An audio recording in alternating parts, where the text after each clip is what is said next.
Hi, my name is Laura Vogel and I'm the founder of Vogelle handbags.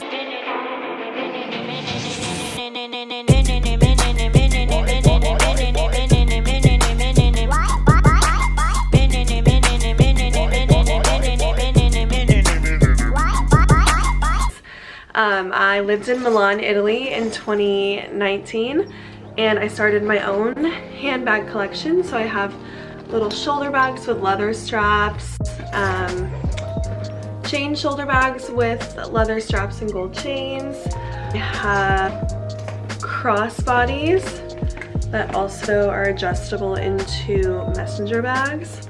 They're lined with patterned silk from Lake Como. I have been doing this completely on my own for the past almost 2 years. I met my manufacturer when I was studying abroad in Milan, so I was still in college. I was 21, and then I came back to school in the United States in Colorado and I started prototyping. It took about 6 or 7 months and then I launched it in early 2020. I self-funded everything and I've been bootstrapping it ever since.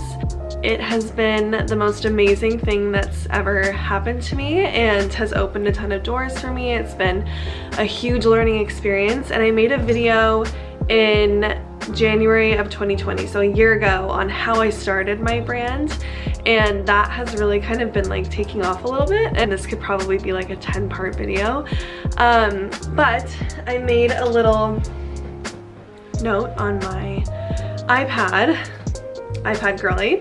Thankfully, my business has been doing extremely well. I've still had jobs and part-time jobs, and now I just moved to New York for modeling. So that is one of the realities, is do not expect to quit your job right away. It's just not gonna happen. So I'm gonna try to keep this very concise, and if you have any questions or anything that I didn't touch on, please leave it in the comments below and I'll make part 2. These are just the things that came to mind to me this morning. Don't expect your business to be paying your bills right away or even in the first few years, realistically. If you have a job and you're starting a business, don't quit your job. Like, chipping into your sales as you're like establishing and growing a business is a very slippery slope, because I think like the expenses that really come with having a business are more than you could ever imagine if you really want to grow, and your sales is not to be looked at as like a paycheck. So don't expect your business to be profitable for at least a few years. Be smart with your money, prioritize growing your business, and have another job, part-time job or side hustle, depending on your situation, for your personal income. 2, having your own business can be extremely isolating. And maybe I got the brunt of this because I literally launched Vogel in February of 2020, right before COVID hit. So I had to cancel all of my in-person trunk shows. There were no networking events. There were no trade shows.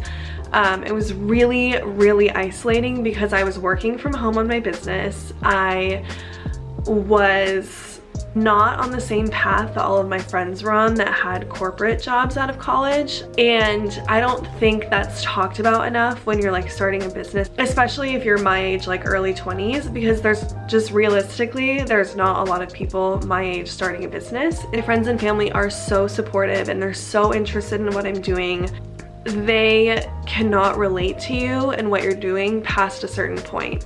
It's just, I don't know how to describe it, but it was like a severe isolation that I felt for a very long time. I still do feel that way here and there. And I don't think I was prepared for that at all. Unless you have a bunch of other friends that are entrepreneurs, or you are in a position where you have a ton of capital and you can hire a team right away that can work with you, it is isolating. That is something else to be prepared for if you are starting a business. 3, learn how to deal with rejection early. This will save you so much heartache. Rejection is a huge part of starting a business, but it's not a bad thing. It happens to everyone. You might think that you have like the best idea. Obviously, you started a business, you put your money on it, and you might have the best idea, but it is gonna take a long time of like proving yourself, making a name for yourself, legitimizing your brand, showing that you're committed, all of those different pieces to be like taken seriously. And I think as a young female entrepreneur, that is even more of an issue. I constantly feel like I'm trying to have to prove myself, and that does push me to be better, but there's just like so much rejection that comes with it. And I think it is hard having a fashion brand without like a huge backing or a ton of marketing dollars.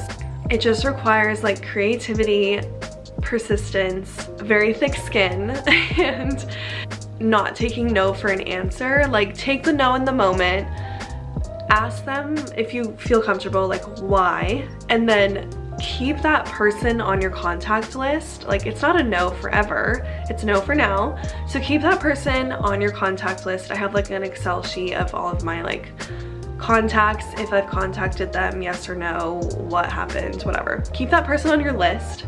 Keep grinding and putting your head down and working, and then come back to them and have like measurable moves that you've made.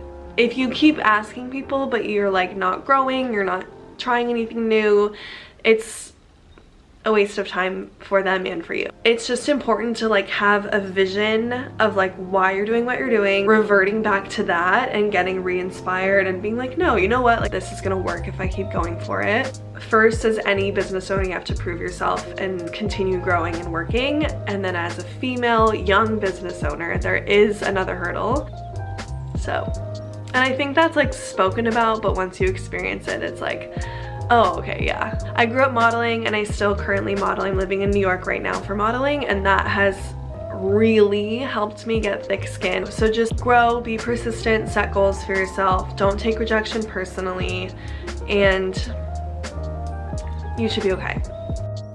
4, understand finance. I thankfully studied finance in college. I have a bachelor's degree in finance from CU Boulder. And I thank the heavens every single day that I understand the basics of finance and corporate finance. If you are planning on starting a business and you're like self-funding it, or you're taking on loans or debt, or you have investors, you need to either understand finance or have someone around you that does. For me, like, I'm bootstrapping my business, and so every dollar counts. I was able to put together my entire monthly and yearly statements last year for my taxes, and that saved me a ton of money by like not having to outsource that to somebody, and it also saved me time, and it just like allows me to really understand how my business is doing. So if you're planning on starting your own e-commerce business, I would just really prioritize like some sort of corporate finance background, maybe even like on Udemy, that online learning platform, or like YouTube videos even would probably be helpful. Every time someone asks me for like advice or what I wish I knew, and I would just always tell people, like,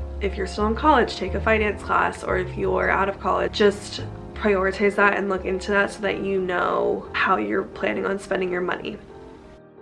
5, influencer marketing is so important and beneficial if you are planning on launching an online e-commerce brand with shoes, clothing, handbags, skincare, beauty. Even if you have like a cool trendy restaurant or coffee shop, influencer marketing is so beneficial. I started my business, like I said, just before the lockdown, so I had kind of like a mix of plans for my marketing, and then when everything shut down, I had to just like figure it out on social media. Obviously that was part of my plan, but not a huge part right away. So I sat down one day, this was like end of March, and I literally just started DMing all of these like influencers. A big star from The Bachelor responded and was like, oh my god, I love your brand, like I would love if you would send me the black one. So that was kind of like my introduction to influencer marketing, and I sent her one, she posted a few times, and things just really started moving.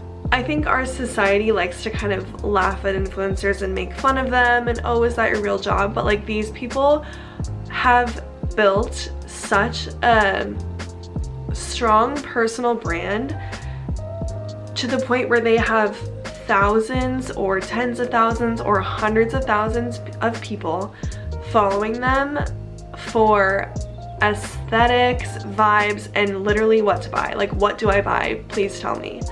So instead of dumping your money right away, your marketing dollars, into like Facebook ads and Instagram ads, which is Facebook ads, I would really come up with like an influencer marketing plan.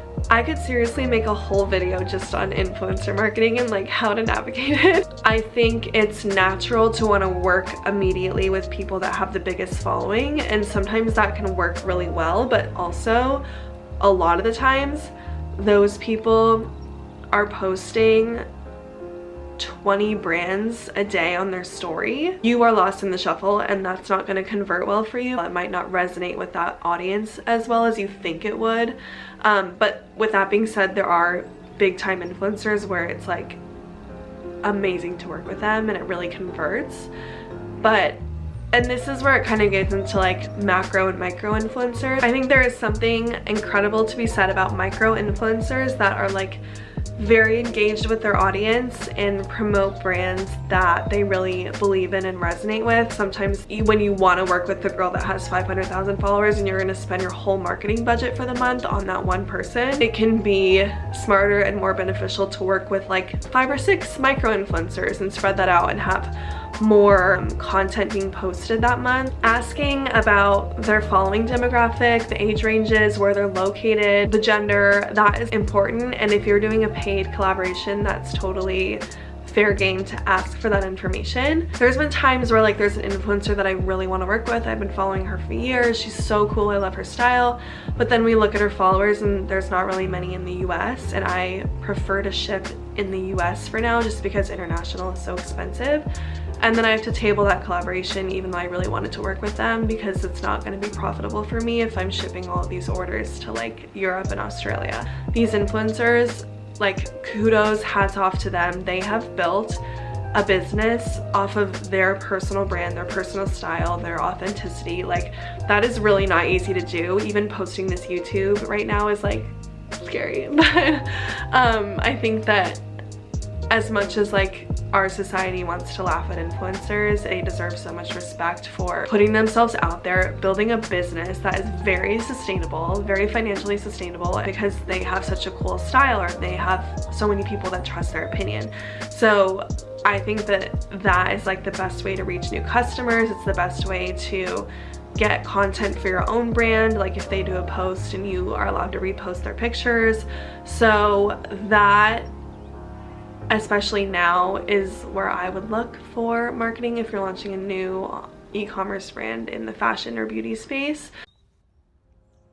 Have an easy to navigate website where it's easy to find your products, read about your story, and purchase and go through the purchasing funnel. There are so many websites where it's annoying to shop online, and I don't shop online on their websites because it's just like, why can't this be an easier experience for me? I'm the only one that has worked on my website. I don't outsource anything, so I've done my best to make the purchasing process and experience as easy as possible. My website is on Shopify, so I would really recommend Shopify. It's super easy to use, it's super easy to set up. I literally made my entire website myself. Their payment system is very easy and easy to learn, easy for your customers to work with. It's easy to connect with your bank account. There are a handful of online e-commerce platforms where it's like a third-party payment system. I've sampled those systems before, and I could just see where it would allow for disputes or issues with payment. So I would say,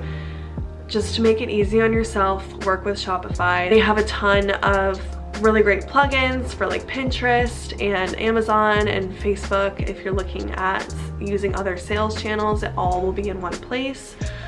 So I would use Shopify. What am I on? 7. Have a great product and even greater customer service. I worked at Nordstrom in the TPD department, which was like Free People Made Well, all of that. And then I worked in the designer department for a while, just about 4 years off and on.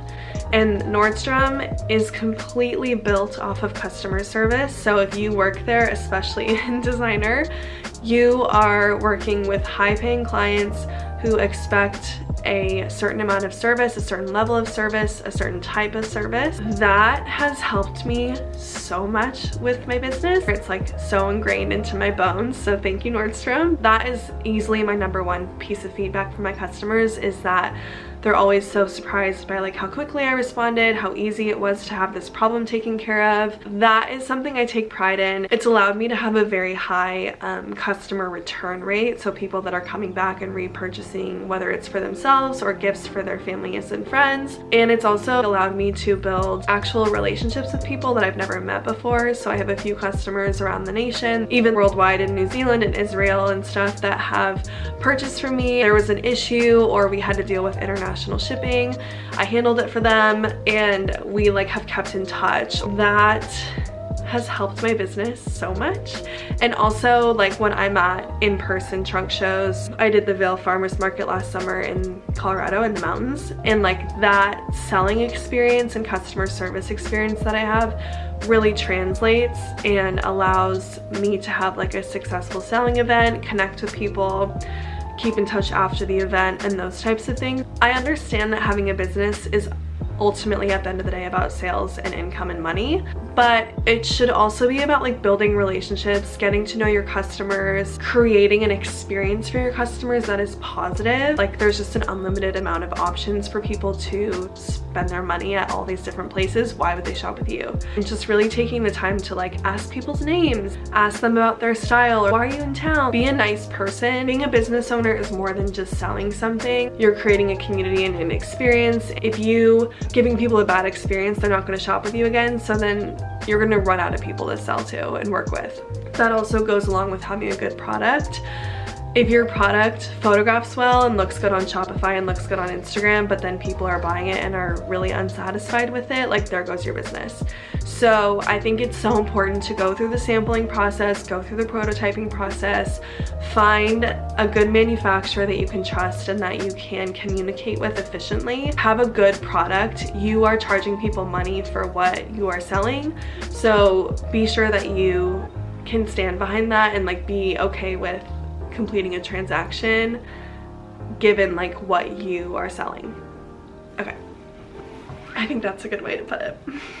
And then if you have a good product like I do with my handbags, then people are just recommending it to their friends. It's word of mouth marketing and you kind of have another sales channel going. 8, be the face of your brand. This is something that I'm still working on. This might not make sense for every business, but like I'm the only person running this business. I started it when I was living in Italy. It's my story that coincides with the brand. I spent the first probably 7 to 8 months just being like anonymous. I would post and say our new collection, our new handbags, and you didn't really know like who started it. I was on my website. If you clicked on like the story, you could see that like Laura Vogel started it and I was living in Italy. So I was on the website, but I had this fear that if I was open about being a 21-year-old female founder that didn't go to fashion school and didn't live in Italy, that it would take away from the brand, like it would delegitimize it, take away from my brand and my product. And then one day in the fall, posted on Instagram, because I mean like my friends at school and my family like knew it was me obviously, but I posted on Instagram. I probably had like 1,300 followers or something. I just posted my story kind of, and that I think to this day are like it's one of the most liked and engaged with posts on my account. And then I noticed that that kind of opened the floodgates for customers addressing me like, hey Laura, I had a question about this. I love your brand. Are you gonna make a blue bag? Are you gonna make a pink bag? I'm so inspired by what you're doing. I'm asking for your bags for Christmas. It just like opened the floodgates for like this personal connection. And I know that I support brands that have a cool story, or like Aviator Nation or Frankie's Bikinis. These young women that started this business and they're absolutely kicking ass doing what they're doing. That for me is like so exciting as a consumer and doesn't take away from the legitimacy at all. But I think for me, I just was like super nervous to be like, hi, it's my brand. But now it's like a huge thing that like I'm so proud of. I remember after my first holiday 2020, I had so many moms emailing me being like, I bought my bag for my daughter, she goes to see you and we're just so inspired by your story. She wants to start a business one day. So it just became this inspirational thing for people. I mean, it's still like a very small business, but even just the few people that feel super connected to the brand or they're inspired by what I'm doing, that is so fun for me. On those isolating days or slower months has become like super helpful for me as well. So you guys supporting me has been extremely helpful just to like keep going with what I'm doing. I watch YouTube videos and look at other people's blogs to just get inspiration. So if I can be that for somebody, then that is like the best feeling in the world. 9, be in this for the long haul. I know it's exciting to start a business and we all hope it just like goes viral overnight, but unless you're Kylie Jenner, that's not gonna happen. It's not realistic unless you're a supermodel or a pro athlete or an influencer that has already built a huge loyal following, which like there are so many days where I wish that I had a huge loyal following. You will go through, or at least I did, a big honeymoon phase where you launch your brand and everyone's like, oh my gosh, this is so cool, I love what you're doing, and you see the sales coming through on your website and it's just so exciting. People are posting with it on Instagram and your product is finally out in the world, and that is like such a crazy feeling. I hope everyone gets to experience it one day with something they love. That will fade, and then you will be left with yourself, your work ethic, your accountability, and the resources you have, and you will have to grind and show up every single day. I had an amazing first year. It went so well. I sold out of everything multiple times. I did restocks, I did new launches. My spring 2021 like limited edition collection blew out all of my expectations. There are times where you launch a product and it's not going to resonate as well. There'll be collections or certain colors or certain pieces where you're like, this is so cool, I'm obsessed with this, and then you'll launch it and it just like won't sell as well as you thought it would. But it's not about you, it's about your customers. So it's just not going to resonate with everyone all the time, and every single business owner experiences that. It's not the end of the world, but it does happen. And then there's times where like you just have a slow sales month. It just will happen inevitably. It sucks, it's scary, especially if you're bootstrapping, you have payments to make, like you have bills coming due. That is scary, but you just have to get creative. Post a TikTok. I posted a TikTok where I just explained my brand and I sold at least 15 bags from that TikTok. Have there been 50 other TikToks I posted that I've had nothing come out of it? Yes. It was free for me to post that TikTok. Just get creative. It's really hard. You just need to be in this for the long haul. You need to be able to touch back on your vision and like why you're doing what you're doing. How did you feel when you had a really great sales month? Or how did you feel when you got that prototype that you were just obsessed with? Like, that will happen again. So you just need to be positive and really know that this is gonna take years to get off the ground. Most of the super successful founders and entrepreneurs have spent years, if not decades, trying to make something work. I listened to the How I Built This podcast by Guy Raz and NPR, and he's had like Kate Spade on, Joe Malone, Eileen Fisher, and they all have failed multiple times. They've all been told no, launches that didn't go so well. It just will happen. It's inevitable. You're taking a risk, but that's also the fun of it. Once you overcome those rough patches, there's no better feeling, but you just need to be in this for the long haul and make loose visions of what you see happening for your business in the next 10 years, 15 years, 20 years. Like, what would your ultimate craziest goal be if your business just like blew up?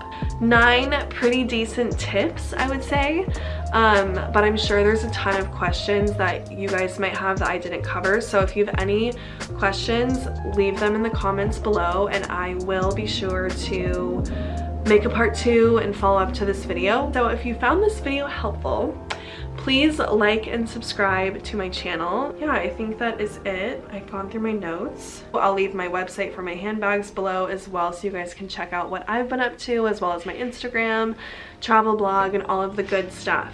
So thank you for watching.